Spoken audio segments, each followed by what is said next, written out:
Welcome to Q&A with TJ. In this program, we ask your questions to Tariq Javed and get his expert responses. Welcome to the program, Tariq. My first question to you is, debt to GDP for most countries are exceeding 100% of GDP. Is it fair to assume that sovereigns will default, and what will be the ramifications? Well, that's a good question. Yeah, these days with COVID-19 and all the money that the governments have poured into the economy, they are really going to the extreme in terms of the debt GDP ratio. But I think it depends on each country's what was the starting point. For example, in Saudi Arabia, the debt to GDP ratio was quite low, so the government has a capacity to borrow much more and then be able to meet its obligation, both fiscal and international obligations. So the reality is that if you have capacity to borrow, then certainly it's not a big issue. For those countries which were already close to 100%, certainly this will really burden them.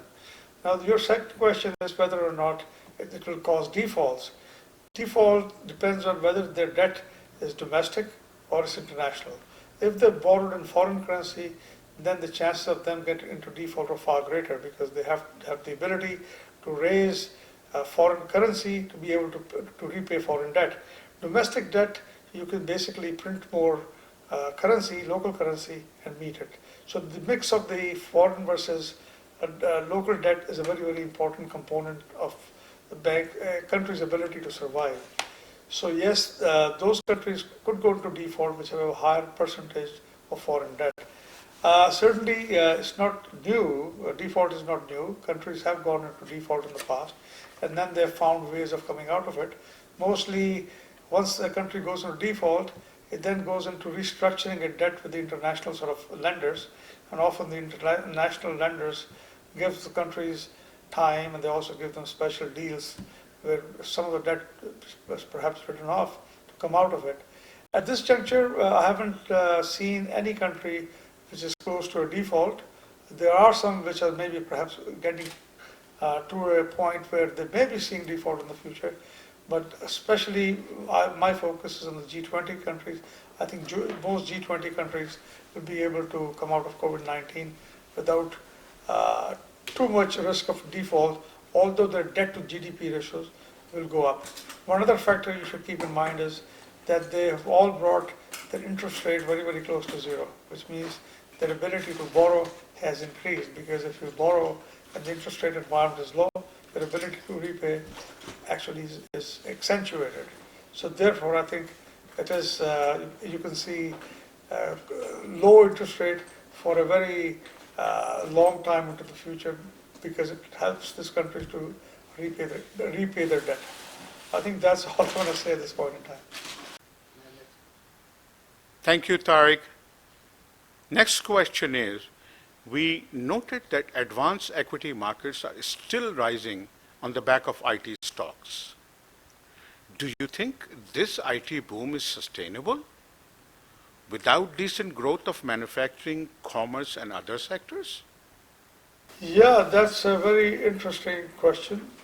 IT certainly in the last decade has emerged as a very, very important sector in its own right, because it has now reached a stage where it affects every walk of life, every business activity, any social activity, any cultural activity is all benefiting from IT.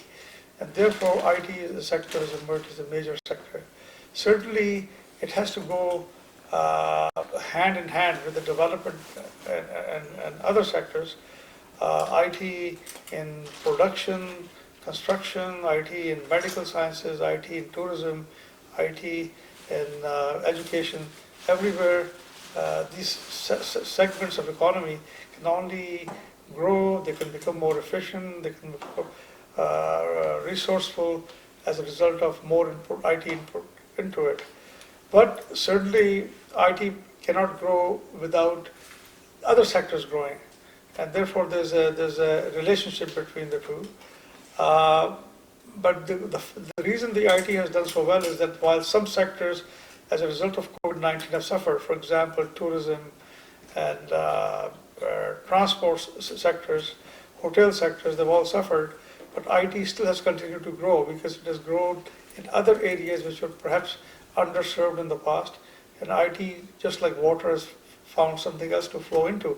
For example, communication through web, through all kinds of other modes has grown many folds. So as a result, IT has grown while some sectors have suffered. So, but in the longer run, certainly it will do benefit to IT as well if other sectors also grow back to their normal pace, which is likely to happen post COVID-19. I think when travel goes back to speak, to hoteling goes back to speak, and then other things like construction goes back into play, I think IT will grow even more. So I'm not surprised IT did well. I think it will continue to grow in future as well. So that's my take on this IT question. Thank you, Tariq. Next question is, the gold prices have gone to record high while we know that it does not create any value and doesn't generate any income, unlike equity and bonds. Do you see the prices to increase further in future? And do you think that central banks are piling up gold reserves? It's a very interesting question because gold, as you know, is the currency that people go to in times of difficulties, in times of uncertainties, in times of conflicts and wars. Everybody rushes to gold. So there is the short-term reason for gold prices to go up, which of course is with COVID-19 and so much happening, so much distress in the global economy, and also the fluctuation in the value of currencies. Even dollar is fluctuating these days, that people are rushing to gold as a safety measure. And that certainly we can understand that may be a temporary phase when the global economy goes back to its norms, then people may get out of gold and find other investments, such the traditional investments such as real estate or stock market or bond market. That's the issue. But there's also a longer term question about gold and what's happening with the price of gold, and that has to do more with the major players that we're seeing these days in the context of China and US battle for trade. It's how other parts of the world are responding to the need for diversification away from US dollars. There was a point when every central bank used to have its reserve currency in dollars. Now there's a trend which is changing. Many central banks are thinking of other ways. And I think buying gold is part of that process. They're saying, let's convert our dollars into gold. Let's keep gold as the reserve currency. And also, there is also a move by some global banks and some international banks to diversify into other currencies than US dollars, because of the fact that once you deal in dollars, you're subject to US laws, which are in many cases cross-jurisdictional. And many banks are facing difficulties in terms of either huge penalties for violating of US laws on sanctions and anti-money laundering, and therefore they want to escape those sanctions regime, and they're moving from the dollars. So these phenomena, the ones which I've touched upon in my response, have a longer term impact on the value of gold, and conversely the value of the reserve currency, which was dollar. Thank you, Tariq, for your expert opinion and excellent responses. I'm sure audience would have really been enlightened. Thank you once again, Tariq. Thank you, ladies and gentlemen, for listening and watching to our program. Until next program, so long.